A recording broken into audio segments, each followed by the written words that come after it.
The gunshot echoed through the concrete chamber of Riverside shooting range, followed by a burst of harsh laughter. The Glock 19 flew from someone's hand, skidding across the dirty floor to stop inches from the young woman kneeling there, scrubbing spent brass casings into a dustpan. "Hey, sweetheart," the voice boomed through the indoor range, cutting through the muffled pops from the active lanes. Ethan Crawford's 6'2" frame cast a long shadow over the woman who barely cleared 5'3". "You know which end the bullet comes out of?" Laughter erupted from the group of five clustered around the weapon cleaning station. Amber Stone, her blonde hair cascading over her shoulders in perfect waves, covered her mouth with manicured fingers, her regional championship ring catching the fluorescent light. Bradley Foster, the range instructor whose 15 years of experience hung on the wall in framed certifications, shook his head with theatrical disdain. Mason Harris, businessman and collector, drummed his fingers against his $3,000 custom pistol, its gold plating glinting. Connor Hayes, the assistant supervisor, crossed his arms over his barrel chest, skepticism carved into every line of his face. Ivy Wallace stood slowly, her movements economical and precise.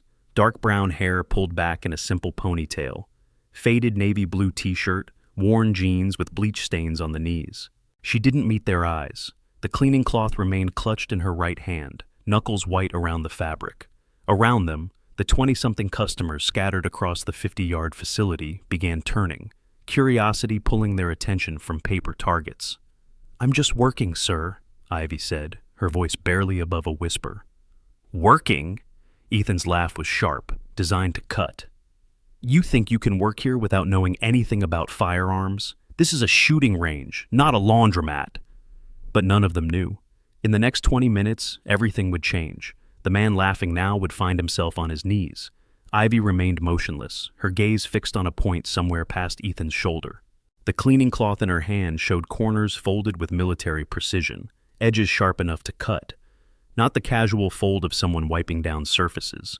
The kind of fold drilled into muscle memory through countless inspections. Ethan stepped closer, his boots deliberate on the concrete, positioning himself to block her path to the equipment closet. "What's the matter? Gun-shy?" His voice rose, playing to the growing audience. "Maybe you should stick to mopping floors instead of pretending to work at a real range." Amber pushed off from the cleaning station, where she'd been examining her latest competition scores, walking over with the calculated grace of someone accustomed to cameras and crowds. She touched Ethan's arm lightly, then turned to Ivy with a smile that never reached her eyes. "Let me talk to her, babe." The sweetness in her voice was thick enough to choke on. "Honey, how long have you been working here?" Ivy's shoulders remained level, her breathing unchanged. 6 months, ma'am." As she answered, her hands moved automatically, folding the damp cloth she'd been using. The movements were crisp, mechanical, 4 corners meeting in perfect alignment, edges creased with the kind of precision that came from years of doing it the exact same way. The kind of precision the military beat into people until they could do it in their sleep, Bradley noticed. His eyes narrowed slightly as he watched her hands complete the fold in 3 seconds flat. The fabric square now a perfect triangle, then a compact rectangle. He glanced down at his clipboard, at the employee roster showing Ivy's hire date, her civilian work history. Nothing remarkable, nothing military. 6 months and you still don't know firearms? Bradley's voice carried the authority of someone used to students hanging on every word. That's actually sad. Mason rose from his designated VIP seating area, where members paying $3,000 annually got leather chairs and personal lockers. He adjusted his designer shooting glasses, the kind with custom prescription lenses and ballistic ratings nobody at a civilian range would ever need. "I pay good money to use this facility, not to watch unqualified people stumble through janitorial work." His dismissal was casual, the way wealthy men dismissed anything that didn't directly serve them. Connor emerged from the supervisor's office, his polyester range staff shirt stretched tight across a former athlete's frame gone soft. Problem here? He looked at Ivy first, suspicion default in his expression, then at the gathering crowd. 28 people now. This many witnesses meant paperwork if things escalated. "No problem, boss." Ethan's grin was all teeth. "Just thinking maybe our cleaning lady should actually know what she's cleaning. You know, for safety. Wouldn't want her accidentally shooting herself."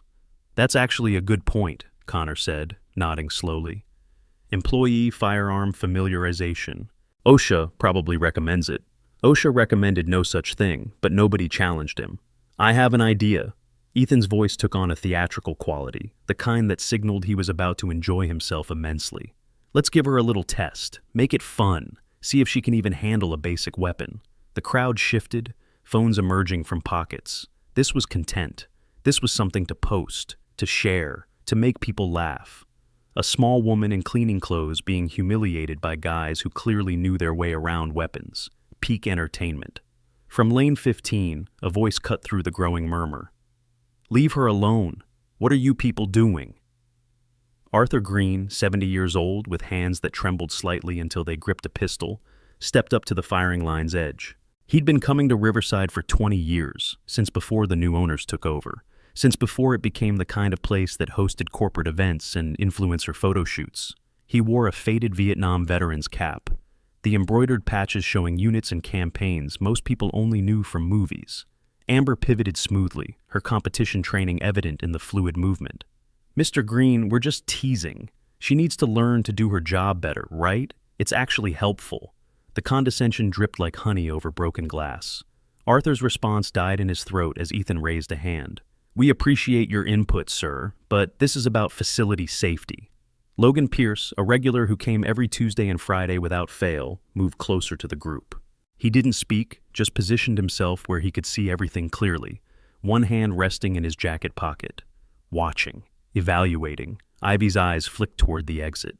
The main door sat 30 feet away, but Mason had drifted to stand near it, casual in his positioning, but definitely blocking the most direct route. Ethan controlled the path to the equipment room. Connor stood near the office hallway. She was boxed in, surrounded, the center of a tightening circle. The sound of boots on concrete announced Captain Samuel Brooks before he appeared, striding in from the outdoor rifle range. His range supervisor shirt stretched across shoulders that still carried active-duty muscle memory despite retirement 5 years ago. Salt and pepper hair cut high and tight, a faded tan line on his left ring finger where a wedding band used to sit. What's going on here? His voice carried the flat authority of someone who'd given orders in combat zones. Connor straightened automatically. Captain, we were just suggesting that Ms. Wallace should familiarize herself with basic firearms, given her work environment, safety protocols, and all. Brooks's gaze swept the scene. Ivy, small and quiet, surrounded. The group of 5, all larger, all armed, all radiating the kind of confidence that came from never being challenged. The crowd of onlookers, phones ready. He'd seen this before, not at shooting ranges, but in high school hallways, military training yards, places where people decided someone was different enough to be a target. He looked at Ivy. You do your job well, clean on schedule? She nodded once, a movement so economical it barely qualified as motion. Then that's enough. Everyone back to your lanes. But Ethan didn't move. Captain, with respect, this is about safety. She needs to understand that firearms are dangerous. What if she picks one up wrong, gets hurt, sues the range? The legal angle, always effective. Brooks's jaw tightened, but he didn't dismiss it outright. Ivy spoke, her voice still quiet, but with something underneath it now, a thread of steel barely perceptible. I know guns are dangerous. As the words left her mouth, her stance shifted automatically. Feet shoulder-width apart, weight distributed evenly, balanced over the balls of her feet, center of gravity lowered by perhaps an inch. The kind of stance that lets someone move in any direction instantly, that turned the body into a stable platform for absorbing impact or delivering force. It lasted maybe 2 seconds before she consciously adjusted, shifting her weight back to a more casual posture. But Bradley caught it. His 15 years teaching defensive shooting meant he recognized a combat stance when he saw one. That wasn't something you learned from YouTube videos or casual range visits. Oh, Bradley seized on her words, stepping forward with the eagerness of someone who had found an opening. You know guns? Okay, educate me. Tell me about this Glock 19. He picked up the pistol from the cleaning station, holding it with exaggerated care, like a teacher with a visual aid. Ivy's eyes moved to the weapon. The scan was fast, professional, thorough. Slide position, locked back, magazine well, empty. Chamber indicator, showing clear. Trigger safety, visible. The assessment took perhaps 2 seconds, her gaze tracking across the pistol with the methodical efficiency of someone who'd done 1,000 press checks, who could field strip a dozen weapon systems in the dark. Then she looked down at her shoes. I don't want to discuss it, sir. The response was wrong. Too fast, too thorough. Someone who genuinely didn't know firearms would have hesitated longer, looked confused, maybe asked what he wanted her to say. Ivy had assessed the weapon's condition in the time it took most people to register what they were looking at. Amber noticed. Her perfectly shaped eyebrows drew together, suspicion replacing mockery. You scanned that gun like a professional. Interesting. The word came out sharp, accusatory. Where'd you learn to do that, sweetheart? The crowd pressed closer.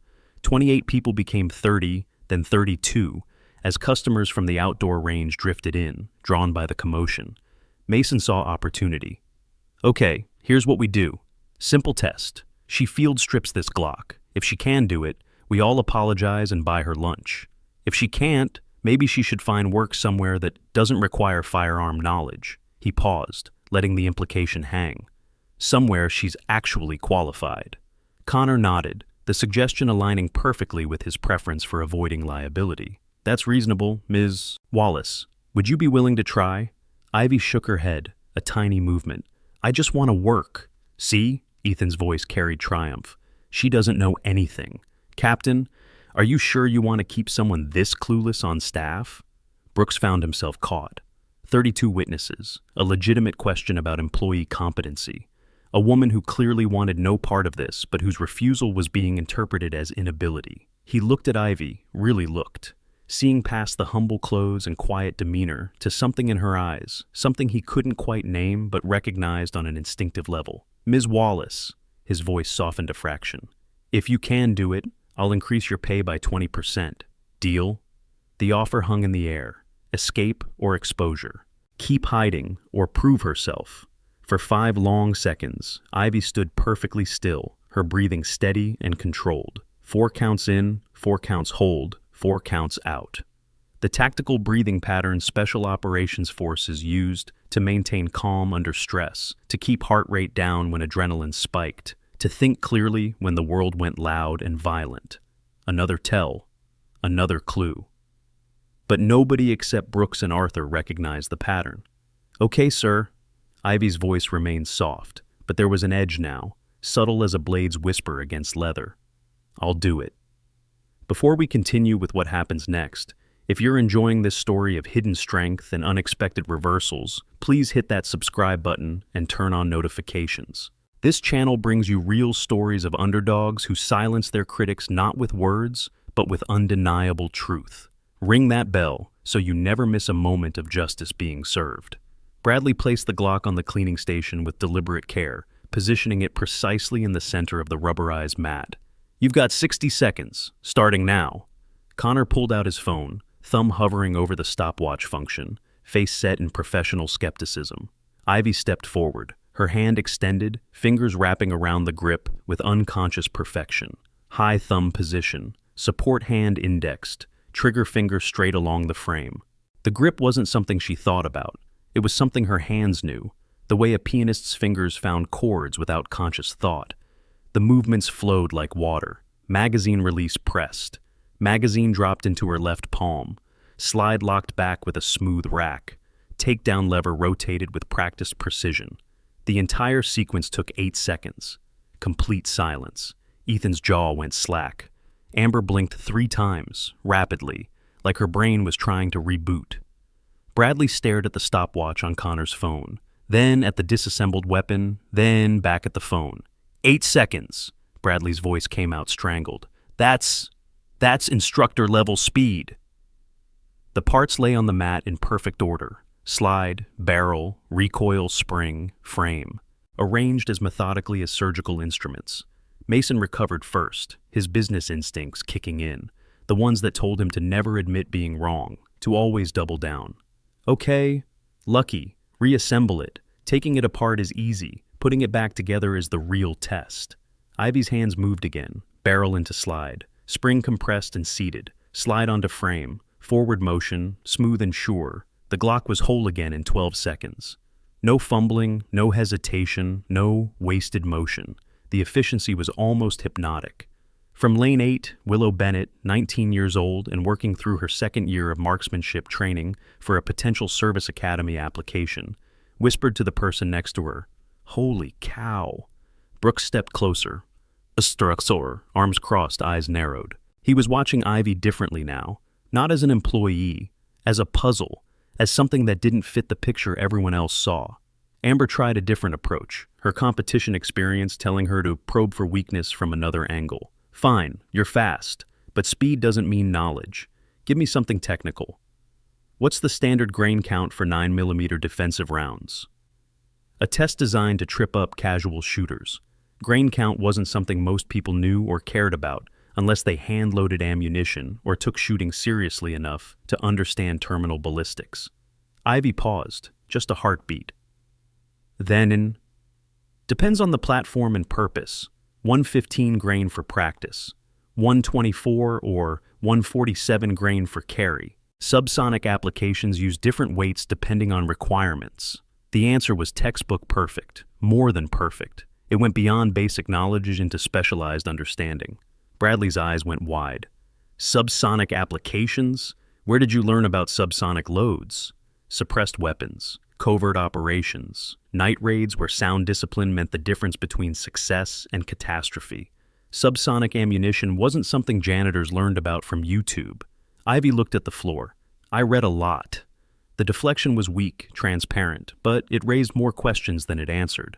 Logan Pierce spoke for the first time, his voice carrying the measured tone of someone who thought before speaking.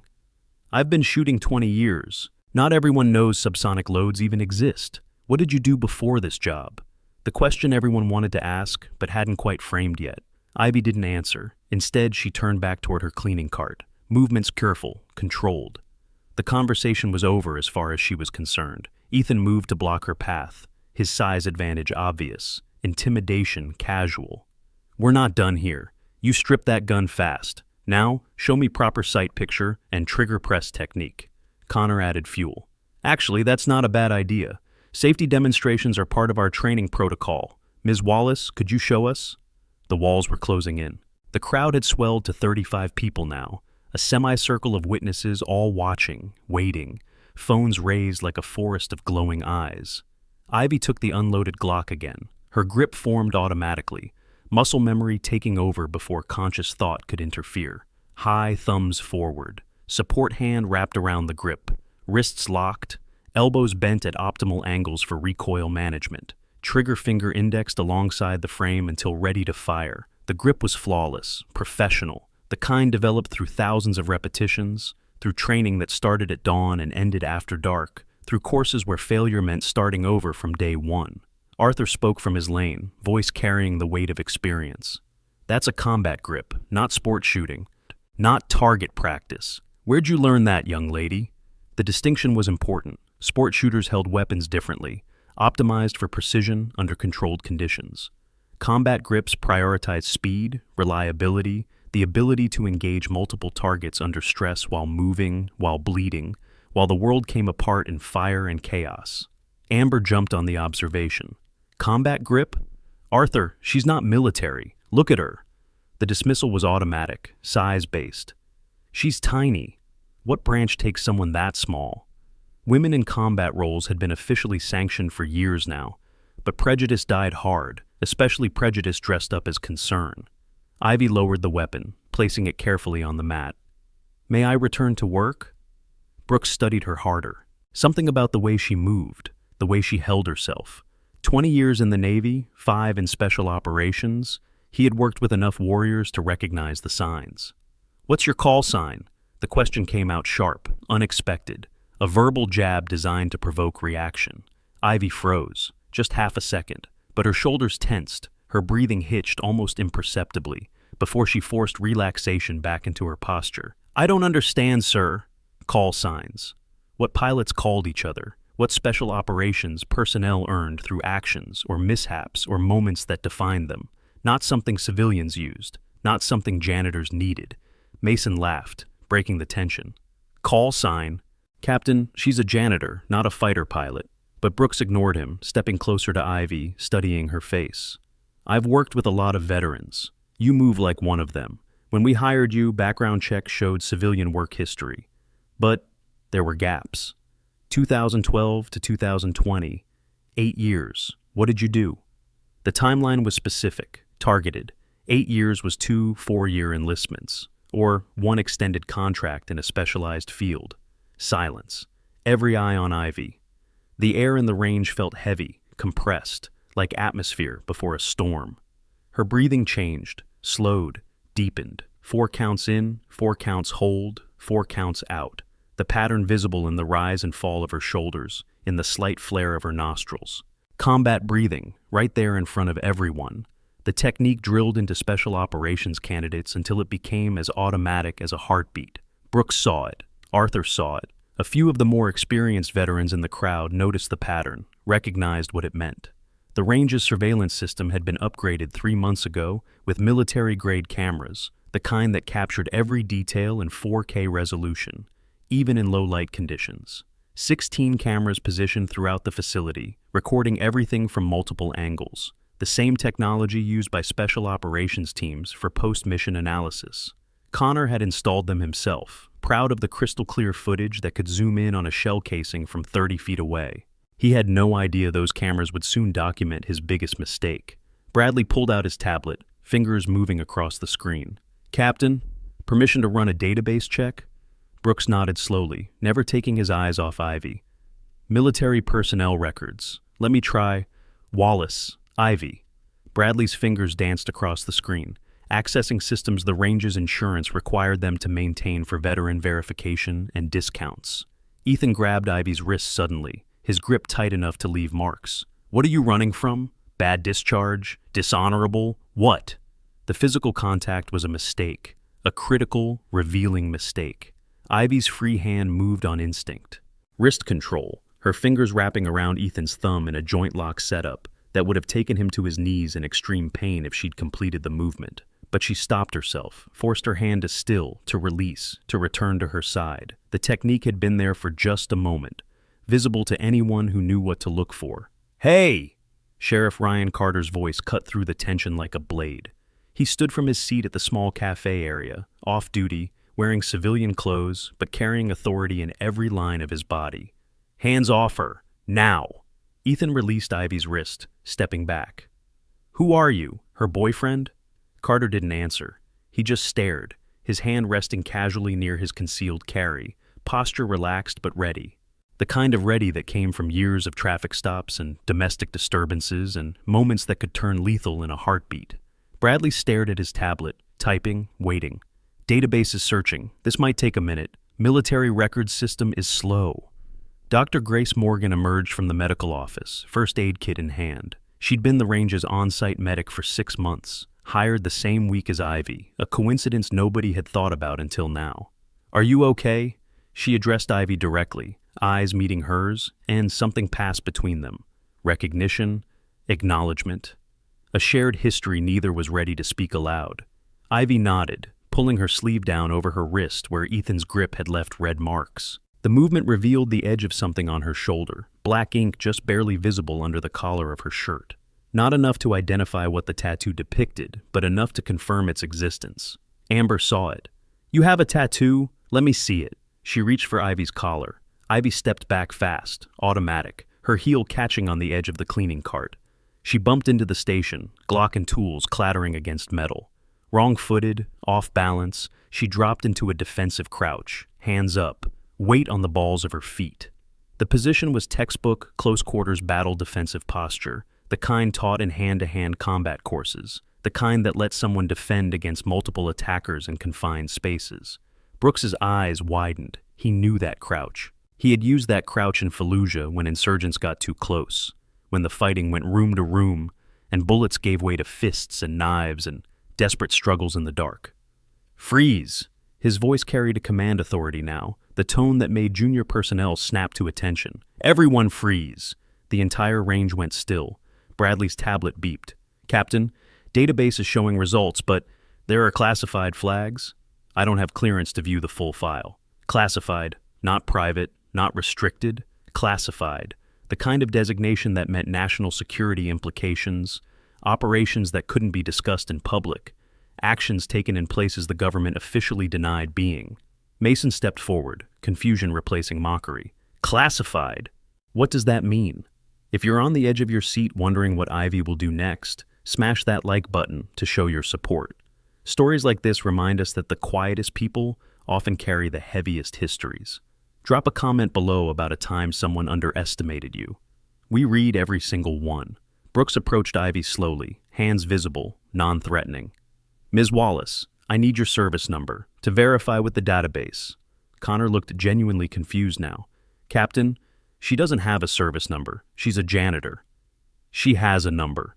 Brooks didn't look at Connor. Don't you, petty officer? The rank was a guess. Navy ranks. Petty officer meant enlisted, but experienced. Not entry-level, not administrative. Someone who had earned their rate, their specialty, their place. Ivy's face remained neutral, but her shoulders tensed. A microscopic tell that Brooks caught, because he was looking for it. Ethan laughed, but the sound was nervous now, uncertain. Petty officer? Captain, you're joking. Shut up. Brooks's command voice silenced him instantly. Just shut up. Amber turned to Bradley. What's happening? Bradley stared at the tablet, face pale. The file says Navy, but details are blocked. I can't access. His fingers kept trying, kept failing. Security warnings popping up, each one more severe than the last. Willow whispered to her neighbor, She's Navy, but she's so small. Arthur spoke quietly, from his lane. Size doesn't matter in some specialties, kid. Especially not for... He stopped himself, realization dawning across his weathered face. Mason, impatient, business instincts telling him this was taking too long, consuming too much time. Look, if she's military, so what? Probably admin work, paperwork, supply, nothing special. Logan Pierce shook his head. Admin personnel don't have classified files. Admin personnel don't move like that. He gestured at Ivy's stance, still slightly crouched, still ready despite her conscious efforts to appear casual. Sheriff Carter moved closer to Brooks, whispered something too quiet for the crowd to hear. Brooks's eyes went wide, then he nodded once, sharp, understanding. Brooks turned back to Ivy, his voice softer now. Petty officer, these people are testing you. I think they should see who they're actually testing. Do you agree? A choice. Exposure or continued hiding. Truth or safety.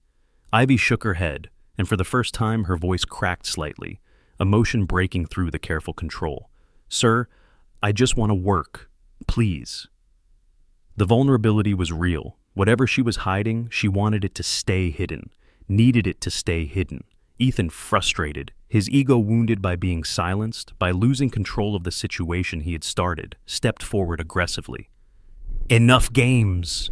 He reached for Ivy's shoulder, intending to spin her around, to face him, to force eye contact and submission. His hand made contact, gripped her shoulder, applied force. Ivy reacted on pure instinct, wrist control, her hand snapping up to grip his wrist. Step offline, her foot sliding back, body rotating, elbow strike positioning, her free elbow rising, aimed at his solar plexus. The technique was combat tested, designed to break someone's grip and create distance while inflicting pain. But she controlled it, didn't complete the strike, stopped herself at the last possible second. The force of her defensive movement made Ethan stumble backward, off balance, arms windmilling. He grabbed her shirt collar to catch himself, fingers closing on fabric. The sound of tearing cloth echoed through the sudden silence. Loud, violent, final. Ivy's shirt ripped from collar to shoulder, the old fabric giving way easily, exposing her right shoulder blade completely. And there it was. The tattoo. In perfect, vivid detail, a seal trident, gold eagle with spread wings perched atop an anchor, a flintlock pistol crossing behind it, the trident rising through the center. The insignificant of the United States Navy SEALs, earned through 6 months of the most brutal training the American military could devise. Through Hell Week and dive qualification and land warfare and jump school and a crucible that broke 7 out of every 10 candidates who dared attempt it. Below the trident, in precise military stencil font, the number 300. Below that, in small capitals, a call sign, Guardian Angel. The ink was faded, obviously years old, worked into the skin so long ago it had become part of her. Scar tissue cut through part of the design, shrapnel pattern, the kind of damage high-velocity fragments left when they tore through flesh. 3 full seconds passed. Nobody moved. Nobody breathed. Nobody spoke. Ivy stood frozen, torn shirt hanging loose, tattoo on full display for every one of the 38 people now gathered in the range. Then Willow Bennett gasped, hand flying to her mouth. "Oh my God!" Captain Samuel Brooks snapped to attention, his body rigid, right hand shooting up in a crisp military salute, held parade ground perfect, eyes locked forward. "Petty Officer First Class." The title carried reverence, respect, recognition. Ethan stumbled backward 3 steps, the color draining from his face like water from a broken glass. Amber's phone slipped from her fingers, clattering on concrete. Bradley's tablet fell from his hands, the protective case cracking on impact. Mason's mouth opened, but no sound emerged, his brain unable to process what his eyes were showing him. Connor actually stepped backward, bumping into a chair. Arthur Green stood from his lane, came to attention despite his 70 years and Vietnam-damaged knees, and raised his hand in salute. A warrior recognizing a warrior, a generation passing the torch. Logan pulled out his phone, started recording. Around the range, 8 other phones rose, capturing the moment, the revelation, the truth finally exposed. Hazel Monroe, owner of the coffee shop next door, pressed against the window separating the establishments, eyes wide with shock and understanding. Dr. Grace Morgan smiled, subtle, knowing. She'd known all along. Sheriff Carter nodded once, approval and respect in the simple gesture. Willow stared, mouth open, tears forming. "That's a SEAL trident! That's a SEAL trident!" Aiden, the teenage employee who worked weekends, whispered from where he stood near the ammunition storage. "Those are real. You can't fake those. They verify them." The silence shattered into explosion. Whispers erupted like gunfire. Gasps. Someone dropped a magazine, the metallic clatter loud in the chaos. A chair scraped across concrete. The acoustic transformation was physical, palpable, a pressure wave of sound and shock and realization. Ethan sank to his knees, both knees hitting concrete hard enough to bruise. I didn't... Navy SEAL, you're a... He couldn't complete sentences, couldn't form coherent thoughts, hands shaking. Amber's voice came out high-pitched, defensive, desperate. "No, no way! Women can't be SEALs! She's lying! That's fake!" The denial was automatic, a refuge from truth too large to accept. Bradley rushed back to his tablet, snatching it from the floor, fingers flying across cracked glass. "Clearance override request. I need to see... Oh God! Oh God!" His face went pale as the screen loaded, as information previously blocked became visible, as reality crashed through denial. Mason backed away, bumping into his chair, knocking over his custom gun case. His $3,000 pistol clattered out, gold plating scratched against concrete. He didn't even glance at it. Values had instantly reordered. Connor looked at Brooks, then at Ivy, then back at Brooks. "Captain, we didn't know. She never said. The application didn't..." Every excuse died before completion. There were no excuses, only failure. Brooks held his salute, voice carrying respect and awe. "Petty Officer First Class Wallace, I served with Team 3, 2004 through 2008. I know what that trident means. I know what that number means." He paused, struggling with emotion. 300 saves, ma'am?" His voice cracked on the question. Arthur's salute remained rigid, perfect despite age. "Young lady, I killed in my war. You saved in yours. You outrank every person in this room in the ways that matter." Tears tracked down weathered cheeks. Logan spoke into his phone. "Guan in recording. This is insane. Female Navy SEAL at our local range. She's been here 6 months. 6 months and nobody knew." Willow was crying openly now, inspiration and shock and hope warring in her young face. "I want to be like you. Oh my God. I want to be like you someday." Someone's coffee mug shattered on the floor. Nobody turned. A car alarm activated in the parking lot. Nobody cared. All attention, all awareness, all consciousness in that moment focused entirely on the small woman with the torn shirt and the trident tattoo and the secret that had just detonated like a flashbang in a closed room. Bradley's voice shook as he read from the tablet, information flowing now that security had finally cleared. "Petty Officer First Class Ivy Wallace, SEAL Team 7, Scout Sniper Specialty, deployed 2012 through 2020, Iraq, Afghanistan, Syria." His voice kept breaking, kept struggling. "Silver Star for saving 18 Marines under fire in Ramadi. Bronze Star with Valor 3 times. Purple Heart, oh God, Oh God. The medals weren't decorations, they were testament. Proof of actions under fire, of courage beyond normal human capacity, of sacrifice and skill and decisions made in milliseconds that meant life or death for people whose names Bradley would never know.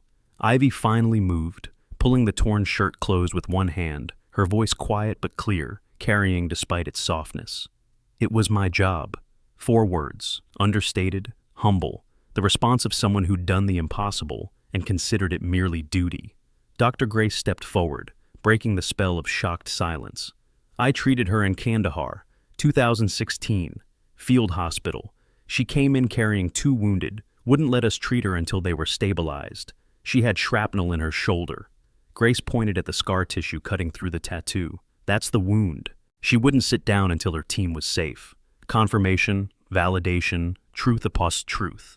Sheriff Carter finally spoke, his authority now official. I'm Sheriff Ryan Carter. I ran her background when she applied for concealed carry permit 6 months ago. Took me 3 hours to get clearance just to see her file. When I finally did, he shook his head, unable to continue, the weight of what he'd learned too heavy for words. Brooks lowered his salute. The 300, that's 300 confirmed saves. Counter-sniper operations. You protected personnel. You didn't take lives, you preserved them. Ivy nodded once. Single confirmation. Arthur added, voice thick with understanding. Different kind of sniper. Harder job. Shooting to save, not to kill, requires more precision. More patience. More, his voice cracked. More heart. Mason's custom firearms collection was insured for over $200,000 through a specialized high-value asset protection plan, the kind of coverage that wealthy collectors used for rare weapons, vintage pieces, and competition-grade equipment. His insurance agent had recommended comprehensive liability coverage too, especially for someone who frequented public shooting ranges. Mason had laughed it off at the time, but within the hour he would be calling that same agent, asking about professional liability insurance and whether his policy covered damage to his reputation. Ethan remained on his knees, hands covering his face. I called you. I said you. Oh God, what did I do? The enormity of his actions was crushing him. The weight of mocking someone who had saved 300 lives while he'd collected trophies and talked about his ranger days like they made him special. Amber sat on the floor now, not trusting her legs, mascara running in black streaks. I'm regional champion. I shoot paper targets. You saved lives, real lives, and I... She couldn't continue. Words failed. Perspective shattered. Everything she thought mattered revealed as hollow and small. The truth is about to come out in the most dramatic way possible. If you want to see how this confrontation ends, make sure you're subscribed because part 2 drops in 2 days. Trust me, you do not want to miss the aftermath. Click that notification bell right now. Bradley had earned his instructor certification through a 6-month intensive program, complete with legal training on range safety protocols and liability management. The course covered everything from proper weapon handling to understanding employment law and wrongful termination. He had a certificate on his office wall and continuing education credits, but he had apparently skipped the module on respecting every individual, regardless of their position or appearance. And he definitely missed the section on verifying someone's background before making assumptions. That oversight was about to cost him his teaching license. The crowd pressed closer, no longer mocking but reverent, the shift palpable and complete. Phones still recorded, but the context had transformed from humiliation to documentation of something historic, something that mattered. Willow wiped her eyes, found her voice. How did you do it? How did you make it through SEAL training? Ivy looked at the young woman, seeing hope and determination and dreams not yet tested by reality. Same way anyone does, one day at a time, one evolution at a time. You don't think about the whole thing. You just do the next thing, then the next, until suddenly it's done. Simple wisdom, the kind that sounded easy but required strength most people never found. Logan lowered his phone. I'm deleting this footage. This woman deserves privacy. His fingers moved across the screen, the recording disappearing. Around the range, others followed his lead. 7 phones showed deletion confirmations, a choice for respect over virality, for dignity over content. Brooks addressed the crowd. Everyone here today learned something crucial. We learned that assumptions are dangerous, that quiet strength exists all around us, that service comes in forms we don't expect. His voice carried authority and shame in equal measure. This facility will implement mandatory respect training, starting with me. Connor approached Ivy, each step looking painful. Ms. Wallace, I owe you a formal apology. I failed as supervisor.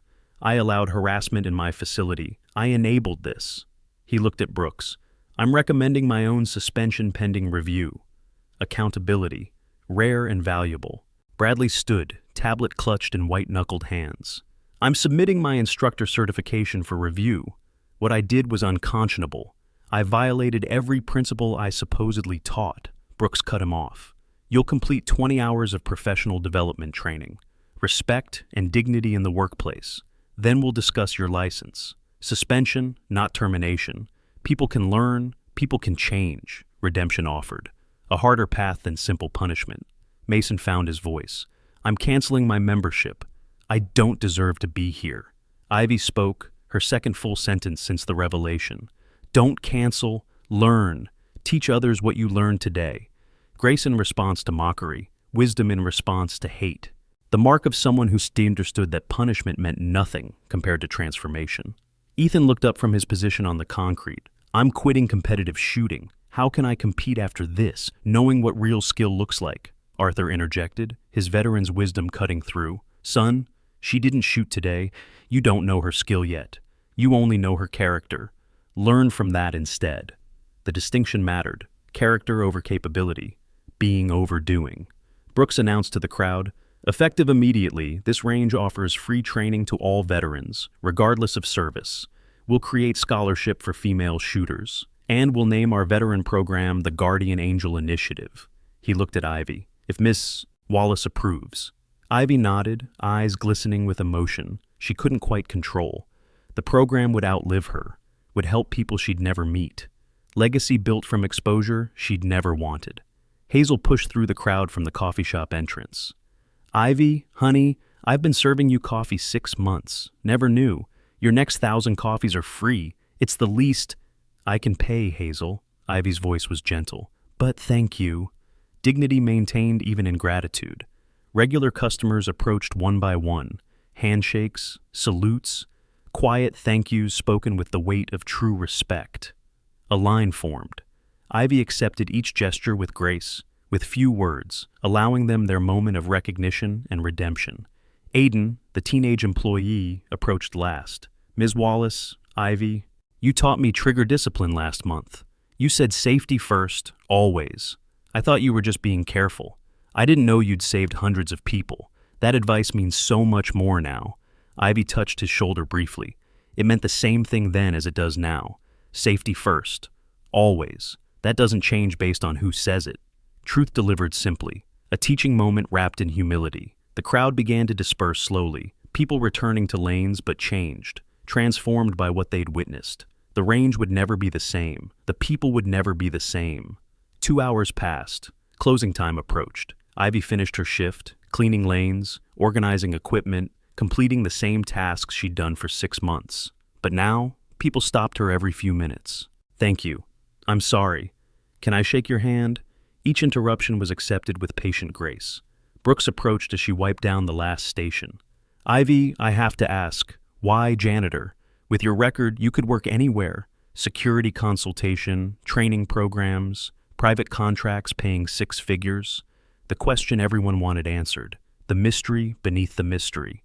Ivy paused, setting down her cleaning supplies, taking a breath. I lost my battle buddy. Last mission, 2020, Syria. I carried her out, but too late. Too much damage. Her voice remained steady, but pain threaded through every word. I needed quiet after that.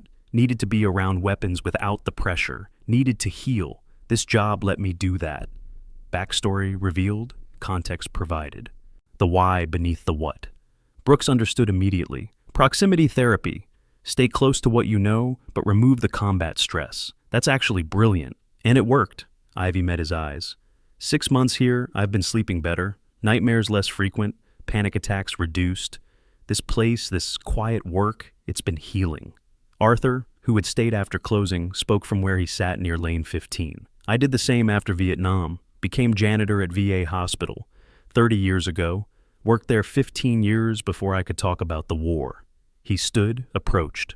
No shame in healing quietly, young lady. Sometimes that's the bravest thing we can do. Parallel experience, validation across generations. Willow, also still present, asked softly, "So you hid your identity to heal?" "I didn't hide. Ivy's distinction was important. I just didn't announce. There's a difference. I never lied. Just didn't volunteer information I wasn't required to give." Healthy boundaries. Trauma recovery through controlled disclosure. Dr. Grace added her professional perspective. That's textbook boundary setting. Trauma recovery 101. You controlled your narrative. That's healthy, not dishonest. Sheriff Carter posed the next question. "And today, when they forced you to reveal?" Ivy considered, finding silver lining in violation. "Today I learned I can handle exposure, that I'm stronger than I thought. That's progress. Actually therapeutic. Growth through adversity, healing through challenge." Brooks circled back to business. "The job offer stands. Head of veteran programs. Design it yourself. Better pay. Same quiet environment if you need it, but with purpose that honors what you've done." Ivy looked around the range, at the lanes she'd cleaned, at the people she'd served silently, at the place that had given her space to heal. "Let me think about it. For tonight, I have 3 more lanes to clean." Brooks laughed, respect and understanding in the sound. "Roger that, petty officer." The title fit. Comfortable. Right. Ethan approached last, the only antagonist remaining after the others had fled in shame. "Ma'am, I know I apologized, but can I do something? Volunteer work? Donations? Something to make this even slightly right?" Ivy looked at him for a long moment, seeing genuine remorse, genuine desire to atone. "Treat the next person you meet with respect, regardless of their job, their appearance, their background. That's enough. That's everything." Simple wisdom, profound impact, the lesson he'd paid dearly to learn. Everyone filed out. Brooks locked the front doors. Ivy finished final tasks, the familiar routine grounding her, bringing her back to herself. She carefully cleaned Ethan's Glock, the weapon that had started everything, placed it in his case with care, treating the tool with the respect it deserved, regardless of how its owner had behaved. Symbolic action. Grace over grudge. Brooks watched from the office doorway. "You still handle every weapon like it's precious." "Because it is." Ivy's response was immediate, certain. Tools of life and death deserve respect, even when owners don't give it. Quotable wisdom, the kind that stuck, that changed how people thought. The parking lot was empty except for 2 vehicles when Ivy finally left. Her old Honda Civic sat under a flickering streetlight, humble transportation for someone who could have demanded so much more. She unlocked the door, tossed her bag in the passenger seat, exhaustion finally catching up now that the adrenaline had faded. Her phone buzzed. She almost ignored it, almost let it go to voicemail. But something made her check.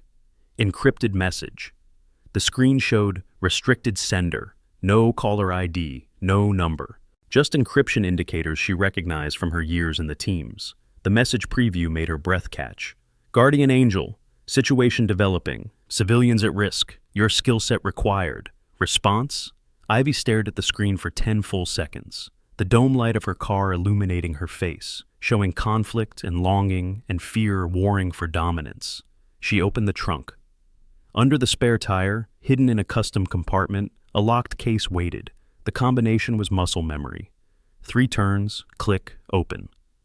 Macmillan TAC 338 sniper rifle. Pristine, maintained, ready. She'd kept it clean, kept it functional, unable to fully let go even while she healed. She looked at the phone, at the rifle. Back at the range where Brooks was setting up the new Guardian Angel Initiative sign in the window, where her presence had sparked transformation. A second message arrived. 3 families, remote location, hostile force, timeline critical, will you answer? Stakes clarified, lives at risk, people who needed skills she possessed, skills she'd tried to leave behind. Ivy's fingers hovered over the keyboard. Her eyes moved between the rifle and the message and the range and the choice crystallizing before her. She thought about healing, about peace, about the life she'd been building, quiet and humble and safe. She thought about 3 families, about children maybe, about people whose names she didn't know, but whose lives hung in balance. She thought about what Arthur said, what Brooks recognized, what the trident on her shoulder represented. Some calls you never stop answering. Her fingers moved, One word typed. Coordinates? She hit send before doubt could stop her. The response came instantly. Geographic data, time hack, mission parameters downloading to her encrypted phone, information flowing like it had for 8 years in the Teams. Ivy looked at her reflection in the rearview mirror, saw the janitor, saw the seal, saw both, saw truth. A small smile crossed her face. Not happy, not sad, resolved. She closed the trunk, the rifle secure but accessible, started the engine. The Honda's modest motor turned over smoothly, reliable despite age. As she pulled out of the parking lot, the range's lights began shutting off behind her, the Guardian Angel Initiative sign still glowing, a promise to those who would come after. The warrior had never truly retired. She'd just been waiting for the right call. And now it had come. The drive home took 17 minutes through quiet Colorado streets, but Ivy's mind was already 300 miles away, running mission calculations, equipment checks, logistics. Her phone sat in the cup holder, screen dark now, but heavy with implications. 3 families, hostile force, timeline critical, the same words that had defined 8 years of her life. The same call she'd answered in Fallujah, Kandahar, Ramadi, Damascus, different coordinates, same urgency. Her apartment was sparse when she entered. 1 bedroom, minimal furniture, no photographs on walls, no decorations that revealed history or identity. The living space of someone passing through, not someone settled. She'd been healing, but she'd never quite committed to staying. The go bag sat in her closet, untouched for 6 months, but always packed, always ready. 72 hours of supplies, medical kit, communications equipment, cash in multiple currencies, passport with entry stamps she couldn't discuss. The habits of special operations never fully left. Muscle memory that went deeper than conscious thought. She pulled the bag out, checked contents by rote, everything present, everything functional. The ritual was meditative, grounding, connecting her present self to the warrior she'd been. Her phone buzzed again. Mission brief downloading, encrypted files, eyes-only classification. She opened the secure app, biometrics confirming identity, and read, 3 families, American citizens, humanitarian workers in remote province on the Pakistan-Afghanistan border. Local warlord decided they were valuable hostages. Government couldn't act officially without international incident. Timeline critical because intelligence suggested the families were being moved in 48 hours to a location where extraction would become nearly impossible. The brief included photos, children, women, men whose eyes showed the kind of fear that came from understanding how badly situations could deteriorate. People who had gone to help, to build schools and clinics, now trapped by geography and politics and violence they'd never imagined facing. Below the photos, a roster, the team being assembled. Call signs she recognized, names that brought memories flooding back. Reaper, Nomad, Atlas, Iron Mike, and one name that stopped her cold, Sierra, her battle buddy, the person she'd carried out of Syria, the person she'd been too late to save. Except the status next to Sierra's name read, recovered, limited duty, cleared for advisory role. Ivy sat down hard on her bed, phone trembling in her hand. Sierra was alive, not dead, alive. Everything she'd believed for 6 months, every nightmare that had driven her to the shooting range to heal in quiet anonymity, built on information that had been incomplete. Her fingers moved, typing without conscious thought. Sierra status confirm. The response came within seconds. Severe injuries, long recovery, but operational. She's been asking about you. Tears came then, hot and unexpected and cathartic. 6 months of grief, transforming into relief, so intense it felt like pain, like joy, like every emotion at once compressed into a single moment of understanding that the worst thing she'd believed about herself, the failure that had broken her, had never actually happened. She hadn't been too late. Sierra had survived, had recovered, was alive. The phone rang, not a text. An actual call, encrypted line, showing restricted on caller ID. Ivy answered. Wallace. Guardian Angel? The voice was raspy, damaged by smoke inhalation and months of recovery, but unmistakable. Sierra. Heard you've been hiding out as a janitor. A laugh burst from Ivy, half sob, half relief. Heard you've been pretending to be dead. Wasn't pretending. Was pretty close for a while there. Sierra coughed, the sound painful even through the phone. But I'm stubborn, and I wanted to thank the person who carried me 6 miles through hostile territory while taking fire. You would have done the same, yes, but you actually did it. That matters. Sierra paused. I need you on this mission, Ivy. These families, they're like us. They went to help. They don't deserve what's happening. And I can't go in myself, not yet. But I can coordinate, and you can shoot. The ask was direct, clear, no manipulation, no guilt, just truth. People needed help. Ivy had skills. The equation was simple. I need 12 hours, Ivy said. There's something I have to handle first. You've got 24. Mission launch is day after tomorrow, 0300. Can you make that work? Roger. Good. And Ivy? I'm glad you're coming back, even if it's just for one mission. The world needs people like you. The call ended. Ivy sat in silence for 5 minutes, processing, adjusting, accepting. She'd come to the range to heal, and she had healed. Not completely, maybe never completely, but enough. Enough to function. Enough to serve. Enough to answer when called. Tomorrow, she'd go back to Riverside. One last shift. Closure. Then she'd become something else. Someone else. A synthesis of the janitor and the SEAL, the quiet woman and the warrior. But tonight, she let herself feel relief. Sierra was alive. The failure that had haunted her was rewritten. The ending was different. Everything was different. She fell asleep for the first time in 6 months without nightmares. Morning sunlight streamed through the arranged windows when Ivy arrived for her shift at 0800. The facility should have been quiet, but 15 cars filled the parking lot. Unusual for a Thursday morning. Inside, a crowd had gathered, not customers, community members. People from the coffee shop, from the gun store down the street, from the Veterans Center 2 blocks over. Hazel stood near the front, with boxes of pastries and coffee carafes. Arthur sat in his usual chair, other Vietnam veterans arranged around him. Willow was there with her parents, the family dressed formally like they were attending something important. A banner hung across the entrance to the range floor, hand-painted, clearly completed overnight with more enthusiasm than artistic skill. Thank you for your service, Petty Officer Wallace. Ivy stopped in the doorway, overwhelmed. She'd expected to work her shift, to quietly finish her time at Riverside, to leave the way she'd arrived without fanfare. But word had spread. The community had mobilized. Brooks emerged from his office, dressed in his Navy service uniform, ribbons and medals displayed, the formal attire reserved for ceremonies and remembrance. Petty Officer Wallace, the community wanted to express their gratitude properly. This isn't necessary, sir, Ivy managed. It's absolutely necessary. Brooks gestured to the gathered crowd. These people learned something yesterday. Let them honor it. Hazel approached first, pressing a coffee into Ivy's hands. Your usual, vanilla latte, extra shot, on the house, forever. Arthur followed. Young lady, there's a group of us who meet at the VFW on Mondays. Vietnam vets, mostly, but we've got Desert Storm, Iraq, Afghanistan. We'd be honored if you'd join us sometime. I'd like that, Ivy said softly. Willow stepped forward, her mother his hand on her shoulder for support. Ms. Wallace, my parents wanted to meet you. They have always supported my academy application. But yesterday, it became real for them. That women can do this, that I could do this.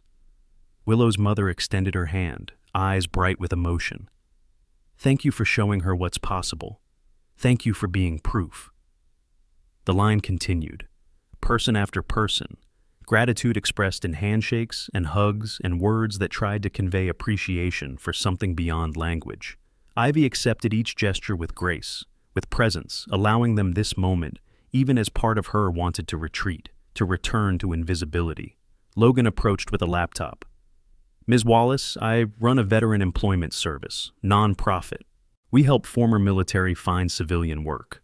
After yesterday, I've been flooded with calls from companies wanting to hire veterans, specifically wanting to know if there are more people like you out there. He smiled. You inspired an entire business community overnight. I just cleaned floors, Ivy protested. No, Logan's voice was firm. You demonstrated dignity under pressure, competence without arrogance, service without recognition. That's exactly what employers actually want. You reminded them to look past resumes and see character, transformation rippling outward, one revelation creating waves that touched dozens of lives, hundreds of decisions. Bradley appeared, approaching cautiously. He'd been crying, eyes red and swollen. "Ma'am, I enrolled in the dignity training course Captain Brooks mentioned. Started online modules last night. Couldn't sleep, so I just kept going." He held out a notebook, pages filled with handwritten notes. "I've been teaching wrong. I've been measuring wrong. I've been seeing wrong. I'm going to fix that. I wanted you to know. Redemption in progress. Growth beginning. The hardest path chosen voluntarily." Ethan entered through the main door, moving slowly, like someone walking to judgment. His eyes were hollow, face drawn. He carried a large box. "Ma'am, I can't undo what I said. Can't take back what I did, but I liquidated my competition gear, $15,000 worth. Donated it all to the Veteran PTSD Treatment Center downtown." He set the box down, donation receipt visible on top. "I also called every person I've trained with, competed against, worked with over the past 5 years. Told them what happened, told them what I learned, told them to check themselves before they wreck someone else." His voice broke. "I was Army Ranger. I thought that made me special. You showed me, it made me responsible. Responsible to be better. I'm working on that now." Ivy nodded, accepting his accountability. "The fact that you're trying matters. Keep trying." Amber arrived last, makeup free, dressed simply in jeans and a plain shirt. The influencer polish gone. "I shut down my social media last night, 20,000 followers. I was posting toxic content. I realize that now. Making everything about comparison, about being better than others." She twisted her hands together. "I'm volunteering at the women's shelter downtown instead, teaching basic self-defense, actual useful skills, not performance, not ego." The transformations were profound, rapid, the kind that only came from shock deep enough to crack foundations and force rebuilding. That was just the beginning of the consequences. If you want to see what happens to Ethan and his crew, check out part 2 linked in the description. And if this story gave you chills, share it with someone who needs to remember that respect isn't given, it's earned. Thanks for watching. Brooks called for attention. "Everyone, if I could have a moment." The crowd quieted. "Yesterday, this facility failed one of our employees. We allowed harassment, we enabled mockery. We failed in our basic duty to maintain a respectful environment." His voice carried command authority and genuine remorse. "That failure ends now, permanently." He gestured to Connor, who stepped forward with a document binder. "Effective immediately," Connor read, his voice formal. "Riverside Shooting Range implements the following policies. 1. Mandatory respect and dignity training for all staff and long-term members to be completed within 30 days. 2. Zero tolerance for harassment based on appearance, gender, position, or any other characteristic. 3. Veteran Scholarship Program providing free training and range time to all former military personnel. 4. The Guardian Angel Initiative, offering specialized training programs with sliding scale fees to ensure access regardless of financial status. Applause erupted. Brooks held up a hand for silence. These aren't symbolic gestures. They're enforceable policies with real consequences for violations. We're also establishing an advisory board. Arthur Green has agreed to chair it. Dr. Grace Morgan will serve. Sheriff Carter will serve. And we're asking Petty Officer Wallace to serve, if she's willing. All eyes turned to Ivy, expectation heavy in the air. "I'm willing," Ivy said, "but I have something to tell you all first." The crowd leaned forward, curious, concerned. "I came here 6 months ago to heal. I'd lost someone I cared about, lost her in combat. Couldn't save her, despite everything I knew, everything I could do. That failure broke something in me." Ivy's voice remained steady, but emotion threaded through every word. "I took this job because I needed to be around weapons without the pressure, needed to remember why I'd learned these skills, to protect, not destroy, to serve, not dominate." She paused, gathering courage. "Last night, I learned the person I thought I had lost is alive. Injured, but alive, recovering. That changes things. That changes everything." Willow gasped softly. Arthur nodded understanding. "There's a mission," Ivy continued. "People in danger, families, civilians who went to help and got trapped by circumstances beyond their control. I have skills they need. I've been asked to help, and I'm going to say yes." Silence. Then Brooks spoke. "When do you leave?" "Tomorrow," 0300? Then we have today, Brooks smiled. Let's make it count. The impromptu gathering transformed into something between celebration and farewell. Hazel brought more coffee, more pastries. Someone ordered pizza. The range floor, usually filled with gunshots and instruction, became a space for stories and connection. Arthur held court near Lane 15, surrounded by younger veterans, sharing wisdom earned through decades of processing trauma. The nightmares don't ever fully stop, he told a former Marine with a 1,000-yard stare, but they get quieter, they get less frequent. You learn to coexist with them. That's not weakness. That's survival.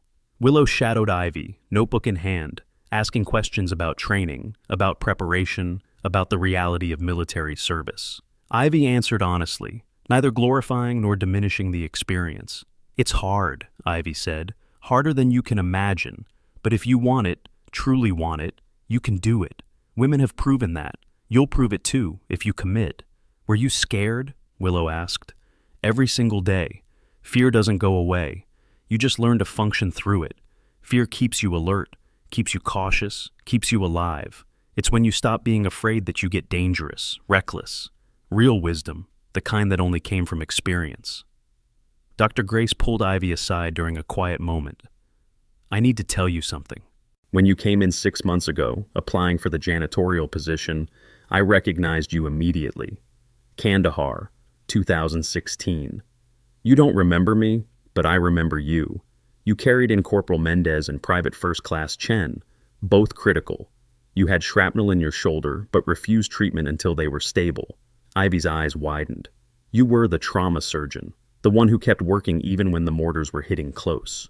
And you were the guardian angel who got wounded getting them to me. Grace smiled. I never said anything because you clearly needed anonymity. But I want you to know, those 2 men survived because of your actions. They're alive today, with families, with children. Mendez teaches high school. Chen works as a paramedic.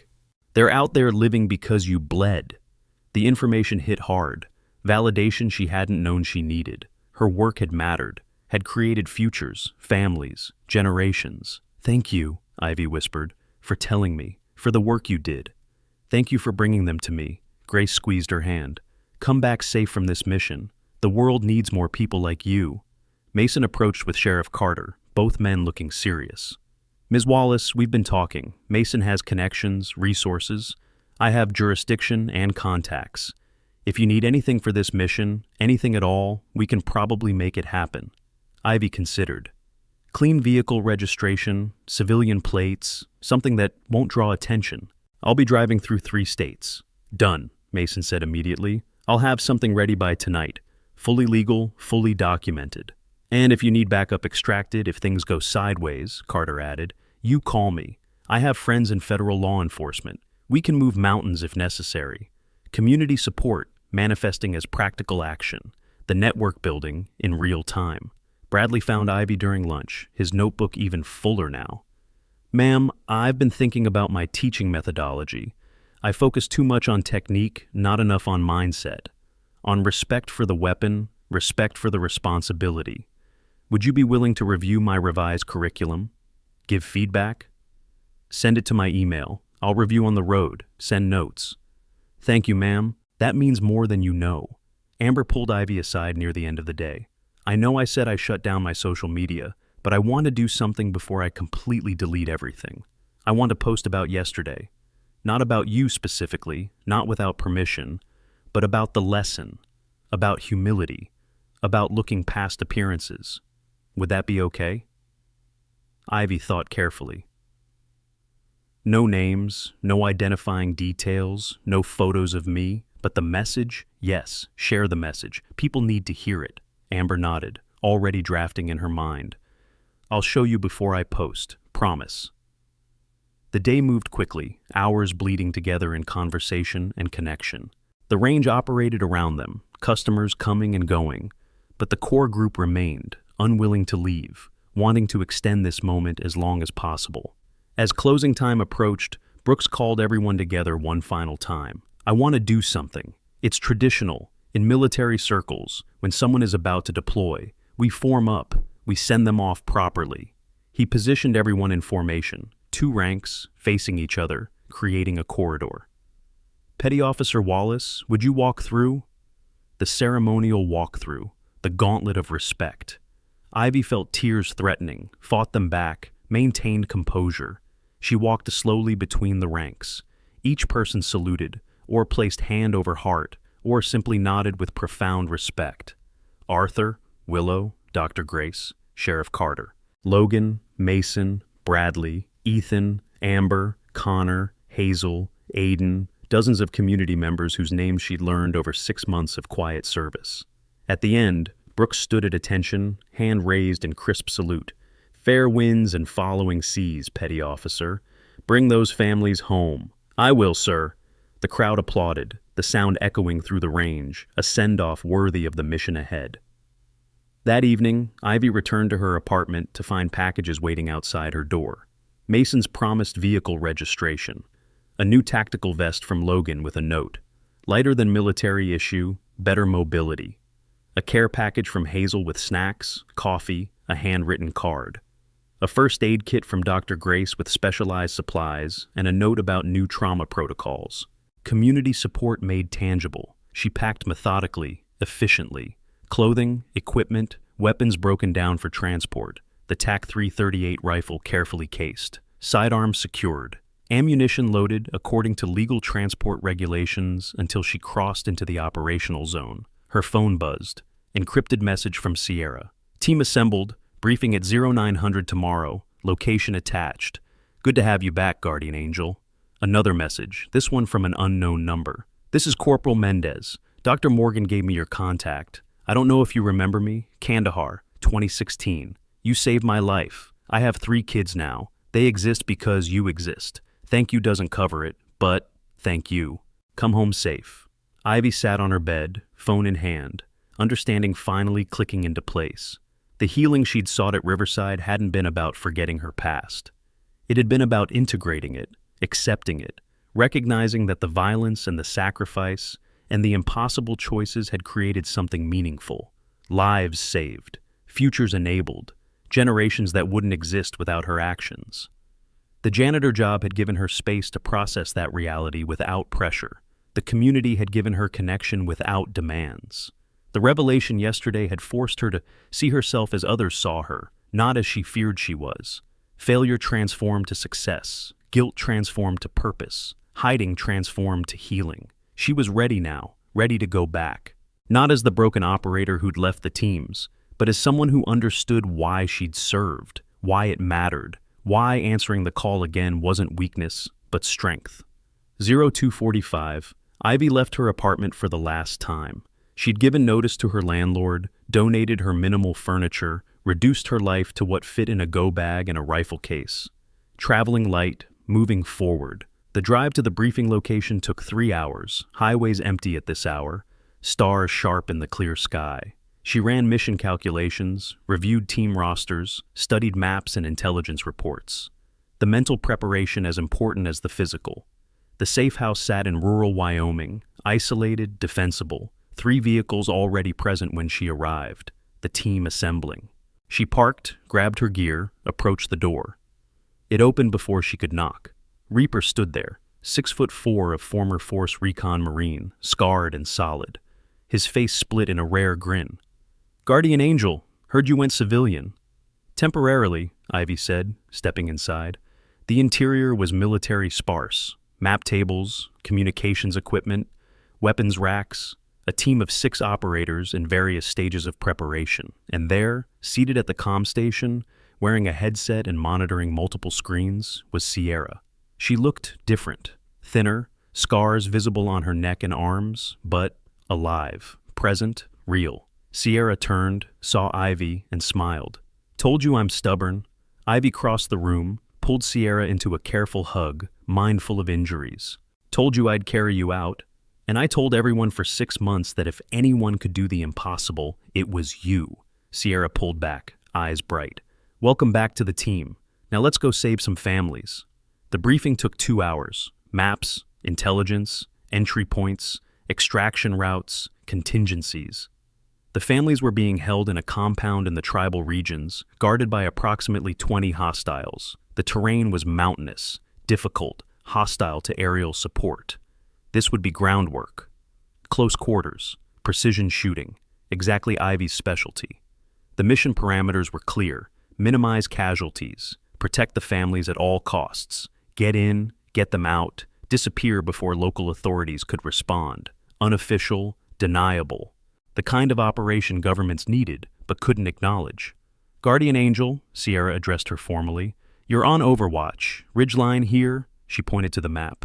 800 meters from the compound. You'll have clear sight lines to the entry points. Your job is counter-sniper and threat suppression. Keep our people safe while they extract the families. Roger, Ivy said, studying the terrain, calculating wind patterns, elevation changes, the 1,000 variables that made the difference between success and catastrophe. The team moved out at 0500, convoy of 3 vehicles, driving through the dawn toward coordinates that would take them first to staging areas in Pakistan, then to the border region, then to the operation. As they drove, Ivy felt the transformation complete, the janitor falling away, the warrior emerging, not replacing, but integrating, both parts of her whole, necessary, valuable. She thought about Riverside, about Arthur and Willow and Brooks, about the community that had supported her healing, that had honored her service, that had sent her off with love and respect. She thought about Mendez and his 3 children, about Chen and his work as a paramedic, about the 300 saves her call sign represented, each one a life continuing, a future unfolding, ripples extending forever forward. She thought about the families waiting for rescue, about children who would go home because she answered this call, about futures being written in real time by actions she would take in the next 48 hours. This was why she'd trained, why she'd endured, why she'd become something more than human limits suggested possible, not for glory, not for recognition, for this, for the moment when skills met necessity, when capability met crisis, when someone had to step forward and she could. The Guardian Angel was flying again. The mission launched at 2200 hours. Darkness complete, moon minimal. Conditions optimal for covert approach. Ivy positioned herself on the ridgeline at 2300, 800 meters from the target compound. She set up her shooting platform with practiced precision. Rifle deployed, range cards completed, wind calls calculated, backup equipment staged. Through her scope, the compound resolved in crisp detail. Thermal imaging showed heat signatures. 22 hostiles, 9 civilians clustered in the eastern building. The families. Guardian Angel in position, she reported. I have eyes on target. Copy, Sierra's voice came through the earpiece. Entry team moving in. ETA 12 minutes. Ivy settled into the rhythm of Overwatch, breathing steady, heart rate controlled, focus absolute. This was meditation through violence, peace through precision, service through skill most people prayed they'd never need. The world narrowed to scope picture and wind flags and distance calculations and the sacred responsibility of protecting her team. Movement, hostile on the eastern tower, weapon raised, scanning. He'd seen something, sensed something, threat developing. Tango on East Tower is alert, Ivy reported. Stand by for shot. You're clear to engage if he raises alarm, Sierra confirmed. The hostile reached for a radio. Decision point. Ivy's finger moved to the trigger. Breath control. Squeeze, don't pull. Follow through. The suppressed TAC 338 whispered. 800 meters downrange, the hostile dropped without sound, radio falling from nerveless fingers. Tango down, tower clear. Good shot. Entry team is breaching. The operation unfolded with mechanical precision. Doors blown, flashbangs deployed, entry teams flowing like water through predetermined routes. Ivy watched, protected, eliminated threats before they materialized. Another hostile appeared. Another perfect shot. Then another. Each one calculated, necessary, immediate threat to her team or the families they were rescuing. Families secured, came the report. Moving to extraction point Alpha. Ivy tracked them through her scope, watching for threats, for ambushes, for the chaos that could erupt in seconds. Clear, clean, successful. Guardian Angel, collapse to extraction point. Mission complete. She broke down her equipment with the same precision she'd deployed it, leaving no trace, no evidence. Ghost protocol. They were never here. This never happened. The families met them at the extraction point, huddled together, traumatized but alive. 3 couples, 5 children ranging from age 4 to 14. The relief on their faces was profound, transformative. One of the fathers approached Ivy. "You saved us. Thank you doesn't—" "You're welcome," Ivy interrupted gently. "Get to the vehicles. We need to move." No time for gratitude. Not yet. Not until they were safe. The convoy extracted, moving fast through mountain roads, putting distance between them and the compound. By 0300, they'd crossed back into Pakistan proper. By 0600, the families were in a safe house with State Department representatives. By 0800, the team was demobilizing. Mission complete, no casualties, perfect execution. Sierra approached Ivy as she was cleaning her rifle. 3 more families, 12 more people living, because you answered the call. That brings your total to 312, Ivy said quietly. Not bad for a janitor. Sierra smiled. What's next for you? Ivy considered. I made a promise to a community. I serve on an advisory board. I mentor a young woman who wants to serve. I help build programs that honor veterans properly. She paused. But I keep my gear ready, in case someone calls again. Fair enough. Sierra extended her hand. It was an honor working with you again, Guardian Angel. Don't be a stranger. They shook. Warriors recognizing warriors. Friendship forged in fire. 3 days later, Ivy returned to Colorado, to Riverside Shooting Range, to the community that had honored her, supported her, sent her off properly. She walked in at 0800 to find the range busy, customers training, life continuing, but when people saw her, activity stopped. Applause erupted. Cheers, welcome home calls. Brooks emerged from his office, grinning. Mission successful? Mission successful, sir. Then let's celebrate properly. The community gathered again. More coffee, more pastries, more stories. The details of the mission stayed classified, locked away, but the outcome was clear in Ivy's face, in the peace that had replaced tension, in the closure that came from answering the call successfully. Arthur approached. You look settled now, like something got resolved. It did, Ivy confirmed. The person I thought I had lost is alive. The mission I left for was successful. The healing I needed happened. Everything came together. So, what now? You staying? Ivy looked around the range, at the Guardian Angel Initiative sign, at Willow practicing her stance, at the community that had transformed from strangers to family. I'm staying. I'm taking the position Brooks offered, head of veteran programs. I'll help build something lasting here. Good, Arthur said firmly. We need you, not just for your skills, for who you are. Willow rushed over, excitement visible. Ivy, I got my academy appointment. I'm going to Annapolis next year. That's outstanding, Ivy said, pulling her into a hug. You earned it. You inspired it, Willow corrected. Seeing you, knowing it's possible, that made the difference. Legacy extending forward, the next generation rising, the cycle continuing. Over the following weeks, Ivy settled into her new role. She designed training programs. She coordinated with veteran services. She taught classes on firearms safety, combat mindset, tactical thinking. She mentored female shooters like Willow who needed to see possibility made real. The range transformed under the Guardian Angel Initiative. Veterans found community. Civilians learned respect for weapons and the responsibility they carried. The culture shifted from machismo to competence, from performance to purpose. Ethan became a regular volunteer, teaching basic safety classes with humility earned through his mistakes. Bradley's revised curriculum became a model other ranges requested to study.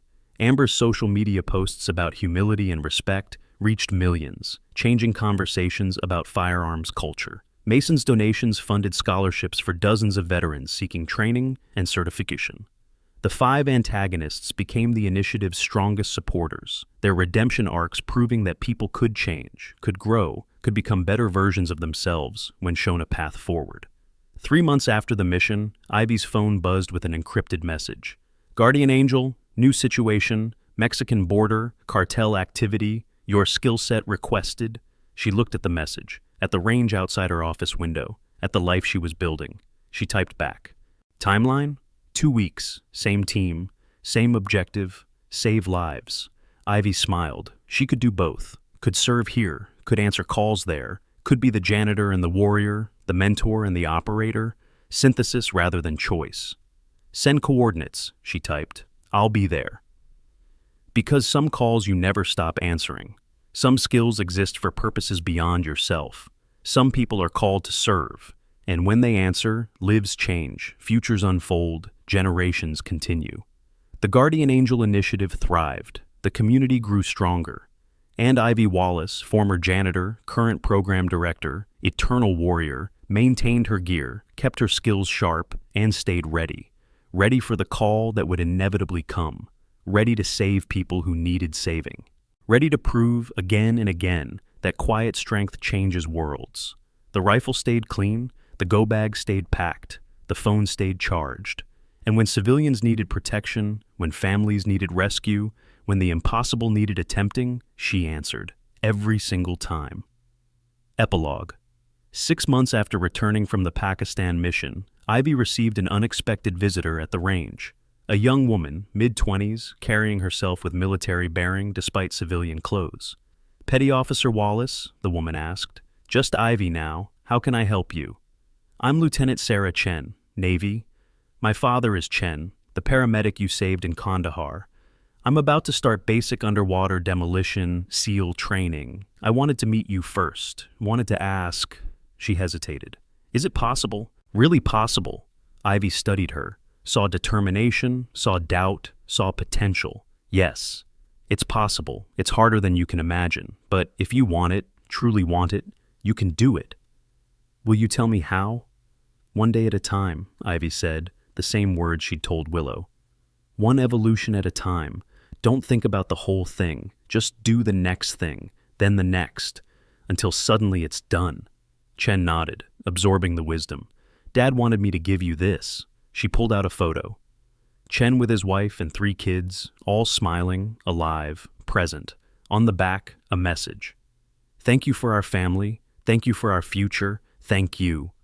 Ivy's eyes blurred. She accepted the photo, placed it in her office, the first decoration on her walls. "Go crush buds," Ivy told Chen. "Then come back and tell me about it. I want to hear everything." "Yes, ma'am." Chen saluted, crisp and perfect, then left. Ivy returned to her office, looked at the photo, at the proof of her impact. 312 saves, hundreds of families, thousands of children who would grow up because she'd answered calls, because she'd developed skills, because she'd chosen service over self. Her phone buzzed. Encrypted message. "Guardian Angel, situation developing, your skill set needed." She smiled, opened the message, read the details, read the plea for help, read about people who needed exactly what she could provide. She typed 3 words. "Send the coordinates." Then she stood, walked to her window, looked out at the range where veterans trained and civilians learned and community flourished. Some people teach by speaking, some by doing. She did both. Some warriors retire, some keep fighting. She integrated both. Some calls end, some continue forever. Hers would never stop. The Guardian Angel would always answer, always.